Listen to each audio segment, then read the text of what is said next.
I'm Shaun Haney, and this is RealAg on the Weekend.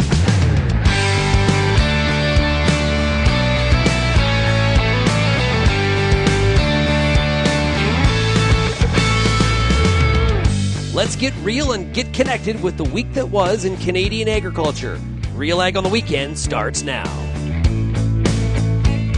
Welcome to RealAg on the Weekend. I'm your host, Shaun Haney of RealAgriculture.com. Thanks so much for joining us here. Hope you had yourself a great week.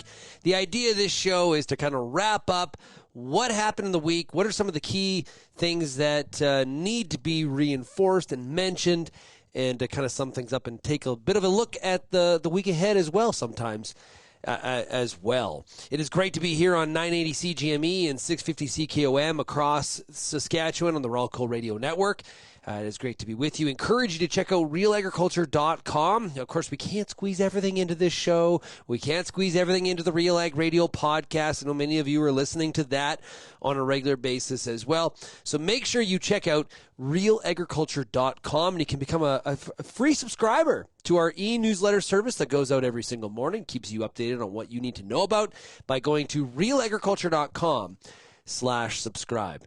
You know, we're in the next segment, we're going to hear from Ian Boxall of Tisdale, Saskatchewan, farmer there, as well as president of APAS. They are quite upset, or I guess they want to be heard here on this potential Viterra Bunge acquisition. And they think that the province of Saskatchewan and the feds need to take a bit of a closer look at it, and because they feel it could really negatively impact the farmer. I got some data that I've shared here on the show before, and I'll share it again. The farmer is very concerned about it. So, finally we're starting to hear farm groups speak up about it. I still think the deal's going to happen, but definitely needs to sort of an impact assessment needs to definitely be done by the Competition Bureau. But I want to talk about something else to start with. And that is, where in the world is the details for AgriRecovery? So last week on the show, we heard from the Minister of Saskatchewan, Mr. David Merritt.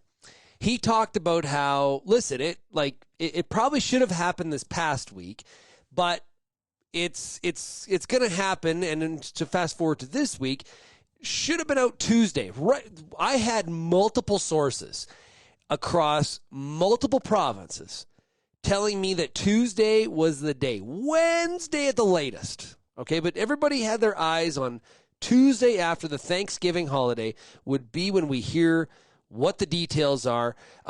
Saskatchewan, Alberta, BC as well, also dealing with some drought in some areas. Very, very concerned about where the heck are these details. Now, when we try to figure out what the details are and why the delay, the consistent theme here is that, hey, the provinces are ready. It's the federal government that we're waiting for. And I guess at this point, for a program, program details were supposed to be out mid-September. We're now mid-October, so now we're a good month late. And I'm going to say this, inexcusable.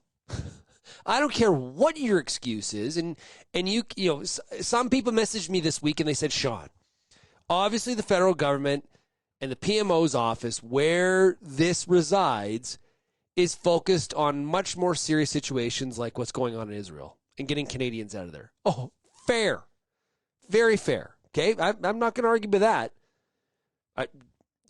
Absolutely. The trouble is that it was delayed. I looked back at my text messages and the timelines of what people have been telling me.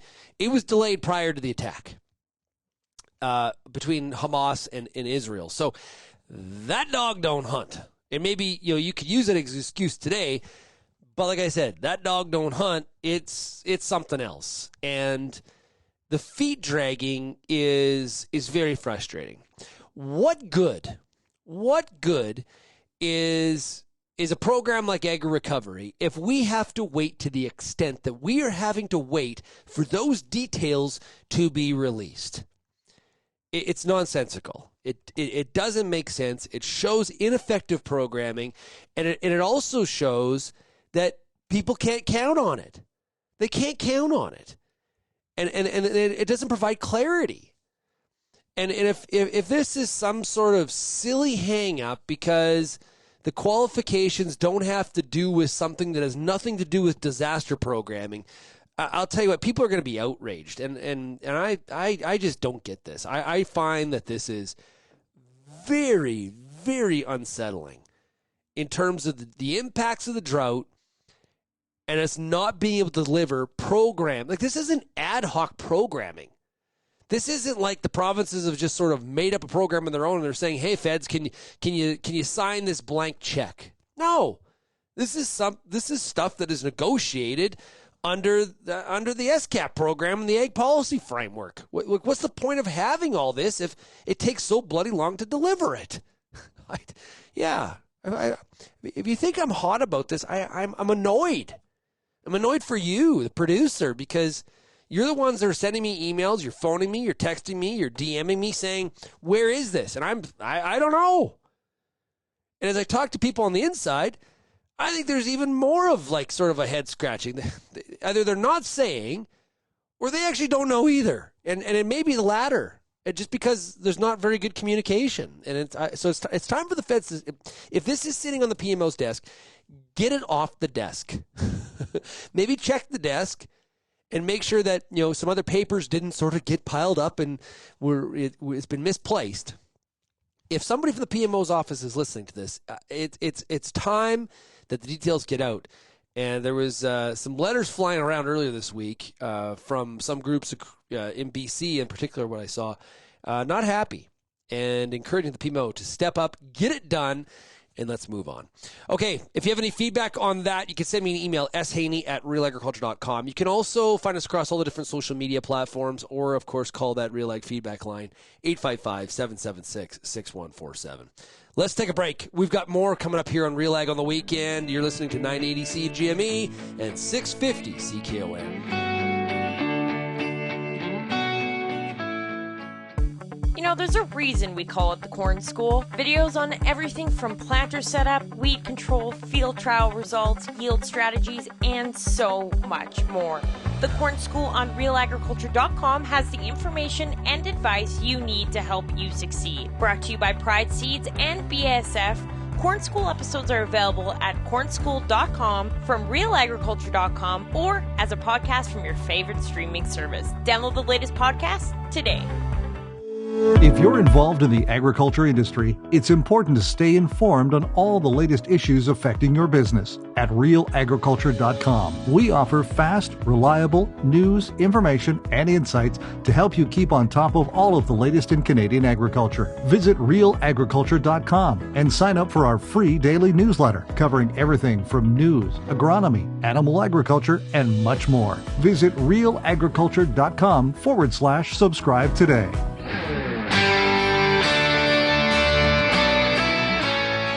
On this show in the past, you've heard me talk about the Bunge Viterra merger acquisition deal that is potentially out there and going to happen, and what farmers think about it. And when I talk to farmers versus when I talk to the grain industry as a whole, there's different opinions on it, and not all farmers are on the same page about it. One thing is, though, as I've mentioned, Real Agri Studies, the market research arm of Real Agriculture, did do some surveying to find out what farmers thought about it, and they weren't very positive at all, actually. More resounding against it than I would have anticipated. And but I have been wondering, considering that information, farm groups have been kind of quiet. Well, until now. APAS out of Saskatchewan and other farm groups are starting to say that, hey, maybe you don't need to kill it, but a deeper look needs to happen here as it applies to the impact this could have on stakeholders like farmers. Earlier this week, I chatted with Ian Boxall, a farmer from Saskatchewan, also president of APAS, about why APAS is speaking up at this time. Here's that conversation. I think the biggest concern is competition, right? We're seeing it in every aspect of the business, right? We're seeing it in dealerships. We're seeing it in farm input supplies. We're seeing it in auction houses. All of these amalgamations are giving farmers less option. And I think that this is one that is concerning. Bunge has some shares and some money in G3. Now they're going to potentially partner with Viterra, and they're going to have a pretty good hold on, Western Canadian grain buying, and it should be a concern for producers. So from a policy perspective, like what is APAS asking for? Are you pleading with the Competition Bureau to stop it entirely, or is it for a deeper look at it? What's the ask? I think it definitely needs looked at. So I think I think the Competition Bureau is looking at it. So we will be in contact with them about what that process looks like. We have also, the Saskatchewan farm groups and APAS last week, sent a letter to the Saskatchewan government to look at it. Saskatchewan is the most impacted, right? We grow the most grain. So we are going to be the most impacted. And I think there's a few things that we're asking the government to look at. We're asking them to look at, labor. What's going to happen? Maybe not the boots on the ground labor, but there's definitely going to be some management labor that could be lost here in Saskatchewan. We need them to look at where is there some overlap in the marketplace and where might competition be hindered due to this, and we want to make sure that they look at how this is going to affect port. How is this going to affect the ports, and what does the infrastructure these companies have at the ports look like? So we're just asking that this to have a bigger dive into what the effects will be on Saskatchewan and on the producers of Saskatchewan. So RealAgri Studies had done Yep.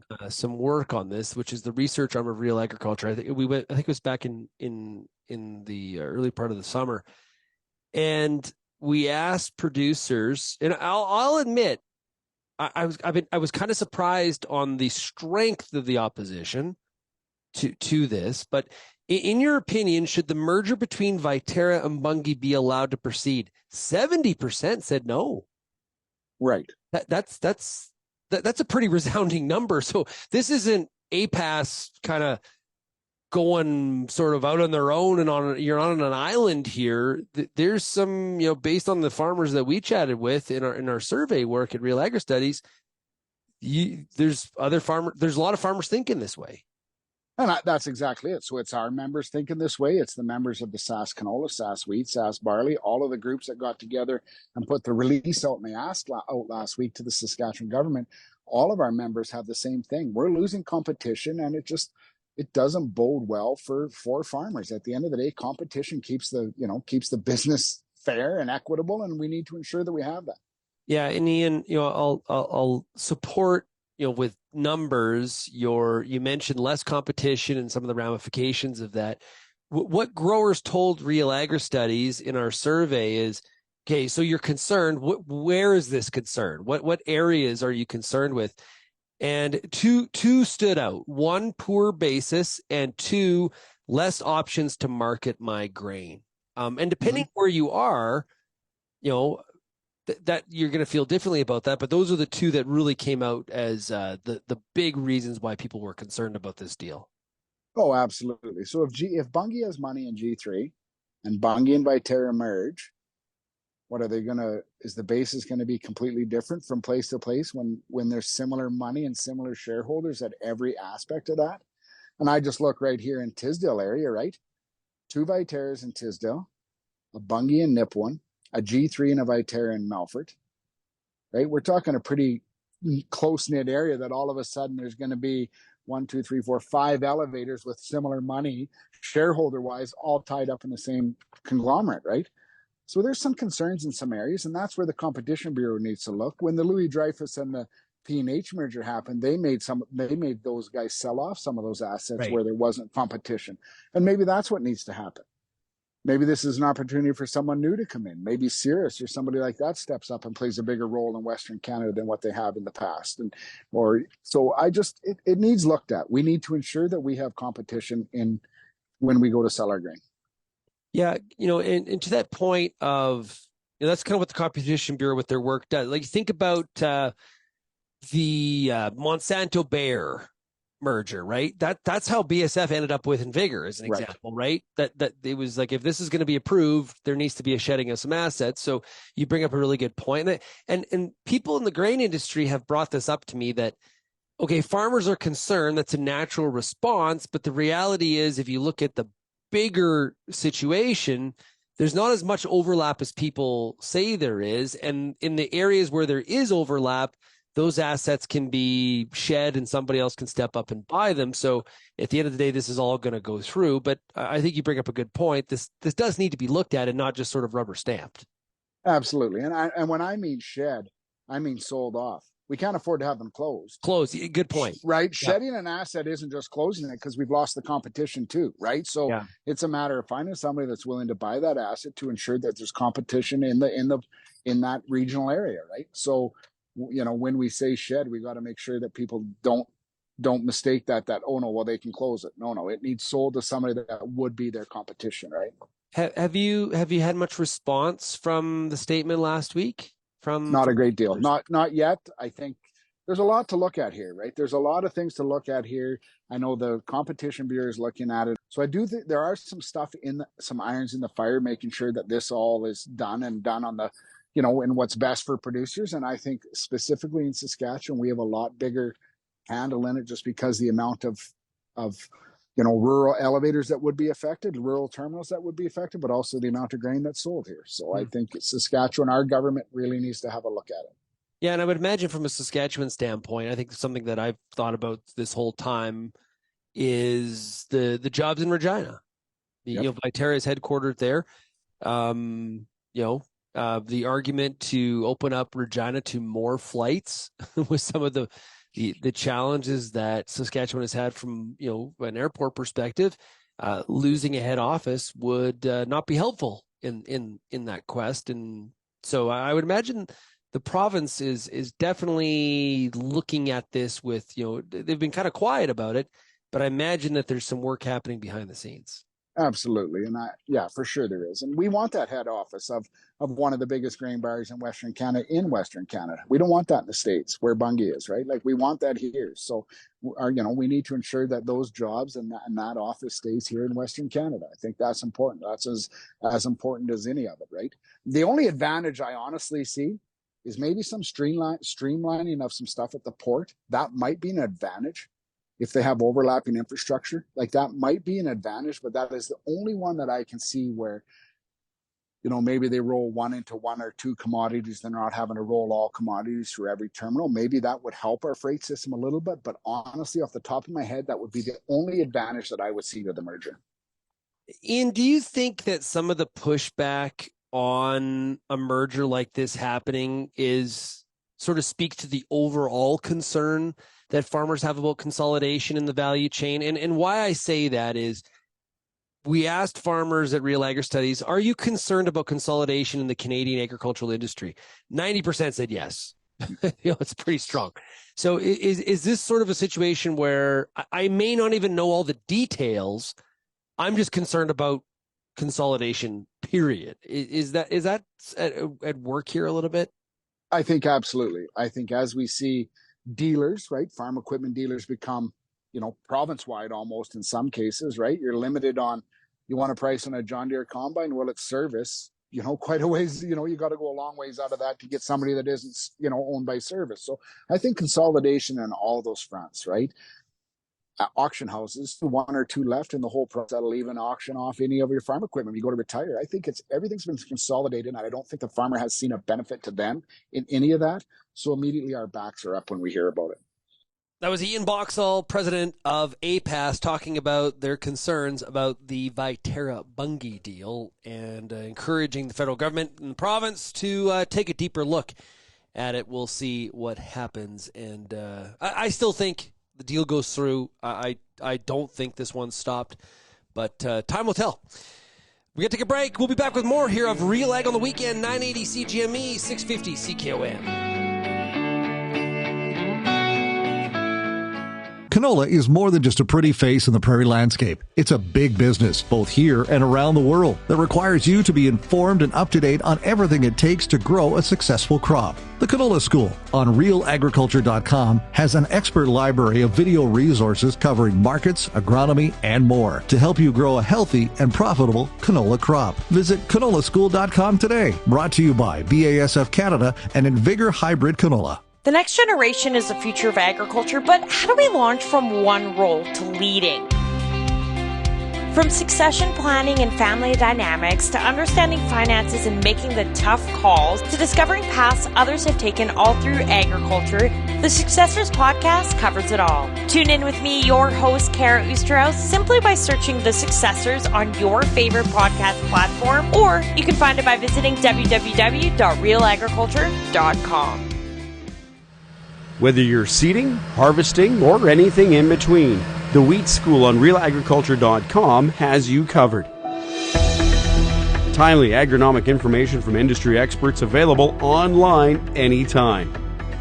Give your wheat crop a good start and a great finish with the Wheat School on RealAgriculture.com. Brought to you by C&M Seeds, Syngenta Canada, and the Alberta Wheat and Barley Commission.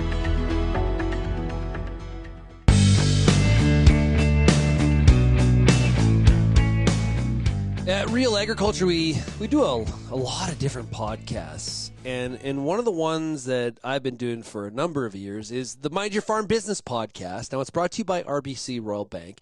They've been our partner on this podcast since the beginning.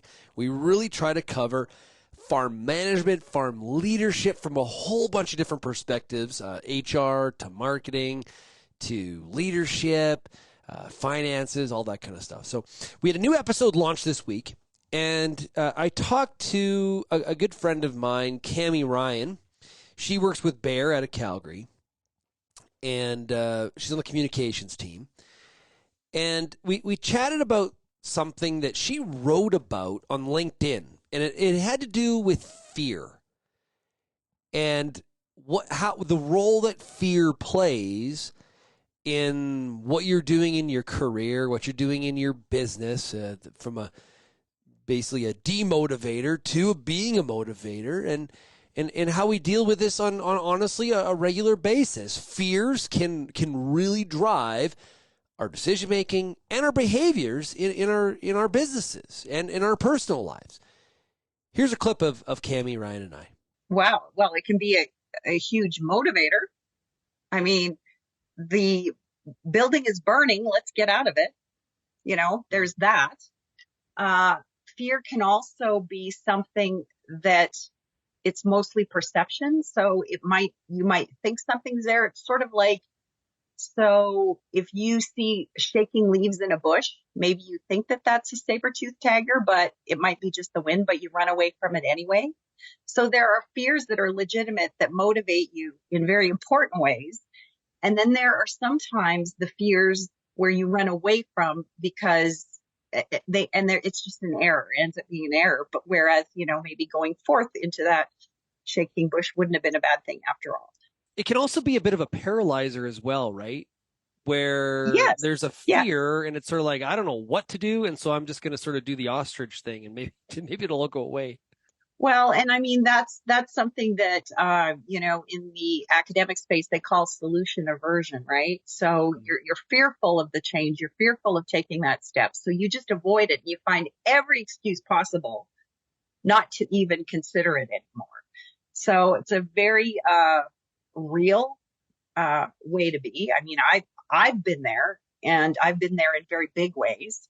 I still go there in a lot of ways. I mean, this is an innate part of the human condition. And while we shouldn't beat ourselves up for, maybe not making changes when we can, I think the process is just reflection, right? And think, okay, well, I didn't do that this time. What am I going to do next time? That was Cami Ryan of Bayer talking to me on a recent Mind Your Farm Business podcast where we really break down fear from a decision-making and leadership standpoint. I personally reflect on what Cami says there. And by the way, you can get it, you can hear the full interview by going to realagriculture.com. mindyourfarmbusiness.com is where we have all the episodes, or just type in Mind Your Farm Business wherever you get your podcasts. I encourage you to do that. When I personally reflect, though, on some of the stuff that Cami says there, you really think, I have this question that I like to ask people, and there's really no wrong reason. Okay, so here it is, and this is kind of a sports application because I think sports is sort of a metaphor for a lot of things in our lives, for even a young age till when we're adults. What do you prefer? Okay, do you love to win, or do you hate to lose? Do you love to win, or do you hate to lose? And think about that for a second and how you would answer it. I have personally a belief on what I think is the right answer. Truthfully, that's my personal preference. You could argue both, depending on where you sit on this. When I say I think the right answer is hate to lose. I think that is a much more longer tail, longer motivating. Winning is very temporary. Very temporary. It's a moment in time. Hating to lose is a daily grind and a process, and I just appreciate that so much. So hate to lose, okay? And I'm going to sort of guess that a lot of people that we would think from a sports perspective, that what drives them on a daily basis from their training and their commitment, it's more hate to lose than love to win. But if you're a love to win person, you can argue your side too. But when I say hate to lose, and why this comes up right now, is I think it's also the fear of failure.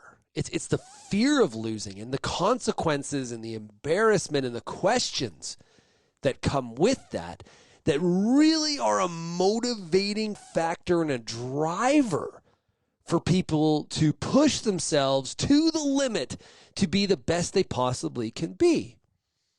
So I think fear plays a big role. Fear can be it can be a paralyzer though too, and not like a paralyzer drink. Like those are very good. I mean like a paralyzer from the standpoint I don't know what to do because I'm scared to make the wrong decision. That's fear. And we deal with this kind of stuff in our farm businesses all the time. I'm sure, like, do I buy fertilizer now? Do I buy diesel now? Should I market some crop now? The fear of it not raining. That's one you can probably, many of you across the province can identify with. There's no doubt about that. I'm positive that you can. So, yeah, it's this interesting concept and Cami gives some fantastic personal anecdotes of how good and bad fear has really driven her in her career. And I think a lot of things that you can identify with personally as we sort of talk about this and go over it and look at how and like she says in that clip there, sometimes the fear is about something that's not even real. It's like our perception of something. The human mind is such a powerful tool. It's a muscle. It can really work against us in so many different ways. And I remember talking to a middle-aged farmer. He had taken over the farm. Both parents had passed, and talked about how had tremendous fear that he wasn't going to run the farm or have as much farming success as his parents did, and how they would have how they would have viewed that, and he talked to me about how if you kind of don't get out of that spiraling vortex of that thought and that sort of what if things that kind of out of your control can be a real paralyzing situation. And he had to deal with trying to figure out how to take that fear of his parents thinking that he was not the best farmer and wasn't doing as well of a job, even though the conditions are different, right? We all deal with different variables depending on which generation we are from a farming perspective. There's good years and there's sequences of bad years. Like that's just running any sort of business. But it's taking that fear and that becoming a motivator and being having the confidence, which is another word that goes with all of this, the confidence to push those fears aside and use that as a motivator. That's something that he had to deal with, and I think some of this is going to connect to you very much. So I encourage you to check out that episode, the Mind Your Farm Business podcast with Cami Ryan. Go to mindyourfarmbusiness.com or wherever you get your podcasts. Okay, let's take a break, and we got more of RealAg on the Weekend coming up. You're listening to 980 CGME and 650 CKOM.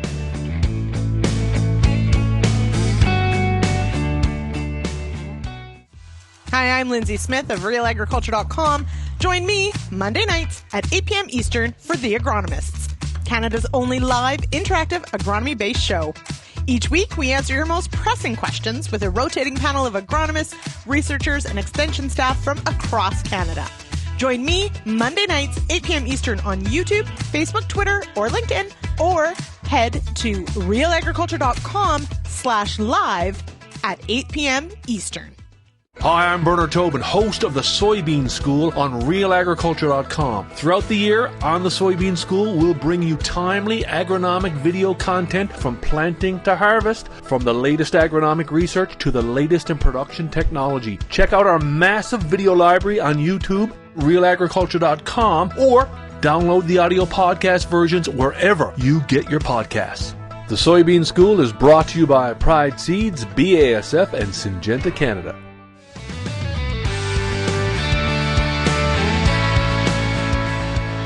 This week on the Real Ag Radio podcast, happened to talk to a couple different producers based in Saskatchewan. First up, Thursday, we did our Farmer Rapid Fire. We do every Thursday on the Real Ag Radio podcast. And I chatted with Devon Walker of Lashburn, Saskatchewan, and got a bit of an update on how he's making out with harvest, how this year's gone, and all those sorts of things. Here's Devon Walker. Well, I'm happy it's over. It was a nervous year for us. I'm feeling positive about it in the sense that we did have a little bit more crop out there than what mid-July would have had us expecting, and what I guess mid-August would have had us expecting, which is fortunate. But we don't have to drive very far away, and it's maybe not the case. So this year's crop has me feeling lucky and thankful. Is it kind of a situation where when you look at your yields and potentially what some of your marketings could be on this, in this kind of shaky market, it's kind of try to put it behind us, live to fight another day, let's start to get to work on doing what we can to make 2024 better, assuming that Mother Nature will finally start to cooperate a little bit more? Yeah, I agree. Definitely looking towards next year. This year's kind of a closed book almost as far as marketing and stress. Don't want to add more worry to this year than we have to. And look to marketing stuff into 24 and what we're going to do about inputs and stuff moving forward. So Have you sold most of your 23 crop? No, I haven't. That drought year from a couple years ago has myself and others, I feel, a bit nervous on pre-selling too much or too much forward pricing. So we'll just sell the bird that we have in the hand kind of thing. Okay. What do you think about inputs on 24? Everybody, it seems to be a wide swath of strategies. Some people I've talked to have, bought everything. I bought all the fertilizer. And some people are like, nah, I'm going to be patient because I think we're going to see a slide downwards because commodity prices are going down. What's your thoughts? Well, we're about halfway through that plan, so we're I guess bought half and kind of waiting on the other half, so to speak. I think that I don't know. There's all that.